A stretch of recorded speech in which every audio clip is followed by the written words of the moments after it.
जैसे ही अगस्त ख़त्म हुआ और सितंबर शुरू हुआ तो हल्का हल्का सा ठंडक का एहसास होने लगा। तो इस ज़बरदस्त से मूनसून के मौसम के लिए आज मैं आपके लिए लेकर आई हूँ तुर्किश मैकरोनी सूप की रेसिपी।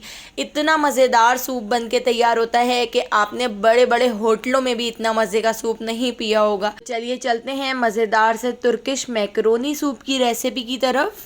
तो इस मज़ेदार से सूप को बनाने के लिए मैंने यहाँ पर 2 टेबल स्पून ऑयल को गरम कर लिया था। इसके अंदर 2 टेबल स्पून बटर ऐड कर दिया था। बटर मेल्ट हो चुका है, थोड़ा सा गरम हो चुका है, तो इसके अंदर हम ऐड कर देते हैं 4 से 5 कलियाँ इस तरह से बारीक कटी हुई लहसुन की, और साथ ही 4 से 5 बारीक कटी हुई हरी मिर्चें भी हम इसके अंदर ऐड कर देते हैं।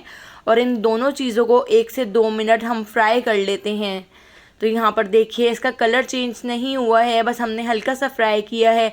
यहाँ पर मैंने एक छोटे साइज़ की प्याज ले ली थी, तो प्याज को भी इस तरह से बारीक चॉप करके हमने इसके अंदर ऐड कर दिया है। तो प्याज को भी हम हल्का सा फ्राई कर लेते हैं। तो इन सारी चीज़ों को हमने 2 से 3 मिनट इस तरह से फ्राई कर लिया है।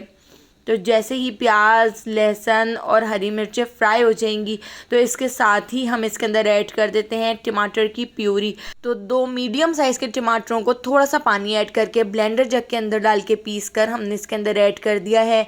इसके साथ ही हम इसके अंदर ऐड कर देते हैं हाफ़ टी स्पून नमक, हाफ़ टी स्पून लाल पिसी हुई मिर्चें और हाफ़ टी स्पून पिसी हुई काली मिर्च ऐड कर दी है, और इसको अच्छी तरह से मिक्स कर लेते हैं। एक बार इस रेसिपी से आप तुर्किश मैक्रोनी सूप बनाकर ज़रूर देखिएगा, बहुत ज़्यादा मज़ेदार बन के तैयार होता है। जिस ब्लेंडर जग के अंदर मैंने टमाटर पीसे थे उसी के अंदर थोड़ा सा पानी डाल के मैंने इसमें ऐड कर दिया है। हाफ़ कप मैंने इसके अंदर स्वीट कॉर्न ऐड कर दिए हैं।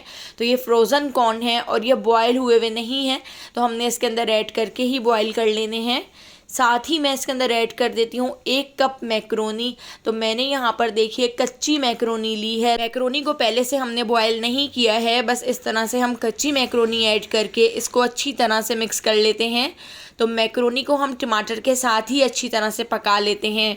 तो इसको हम 10 से 15 मिनट के लिए कवर करके लो फ्लेम पर छोड़ देते हैं ताकि मैक्रोनी भी अच्छी तरह से इसमें कुक हो जाए, और जो हमने फ्रोज़न कॉर्न ऐड किए हैं वो भी इसमें अच्छी तरह से कुक हो जाएंगे। तो यहाँ पर आप देख सकते हैं मैक्रोनी भी कुक हो चुकी है और टमाटर का जो पानी था वो भी खुश्क हो चुका है। तो हम इसको मिक्स कर लेते हैं ताकि ये मसाला नीचे लगे ना। तो यहाँ पर मैं आपको चेक कराती हूँ, देखिए मैक्रोनी बिल्कुल परफेक्ट यहाँ पर कुक हो चुकी है।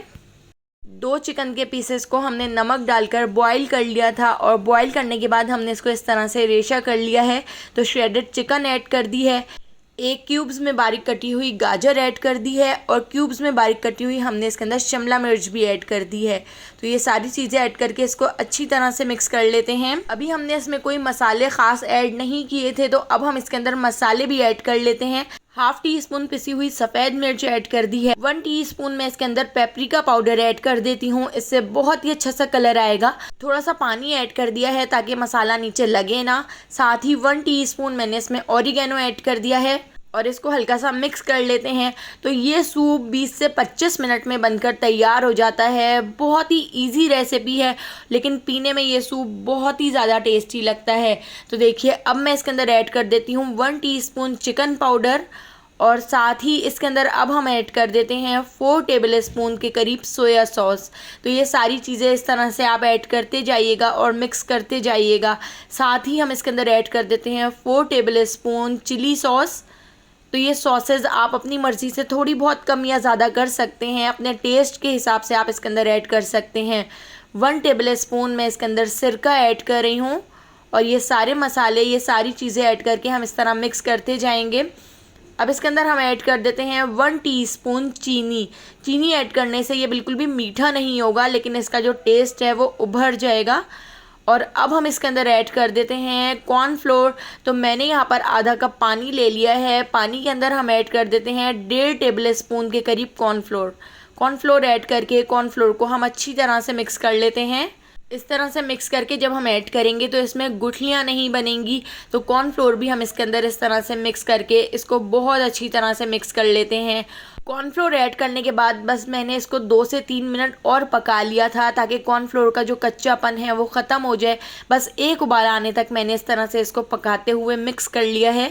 तो दोस्तों यहाँ पर मैं आपको याद दिलाती चलूँ, अगर आपको मेरी रेसिपी अच्छी लग रही है तो लाइक करना बिल्कुल भी मत भूलिएगा, और अगर रेसिपी अच्छी नहीं लग रही है तो आप इसको डिसलाइक भी कर सकते हैं। हमने इसके अंदर ऐड कर दिया है बारीक कटा हुआ हरा धनिया, और हरे धनिया को भी मिक्स कर लिया है। तो यहाँ पे हमारा बहुत ही मज़ेदार सा तुर्किश मैक्रोनी सूप बनकर तैयार हो चुका है। तो चलिए अब हम इसको डिश आउट कर लेते हैं। तो अगर आपको मेरी ये बहुत ही मज़ेदार सी तुर्किश मैक्रोनी सूप की रेसिपी पसंद आई हो तो लाइक, शेयर और सब्सक्राइब कर दीजिएगा, और बेल आइकॉन के नोटिफिकेशन को ज़रूर ऑन कीजिएगा, क्योंकि डेली मैं आपके लिए बहुत ही मज़ेदार सी रेसिपीज़ लेकर आती हूँ। तो उन सारी रेसिपीज़ का नोटिफिकेशन आपको फ़ौरन मिल सकेगा और आप मेरी सारी वीडियोज़ वॉच कर सकेंगे। तो आने वाली वीडियो तक मुझे दीजिए इजाज़त। अल्लाह हाफ़िज़।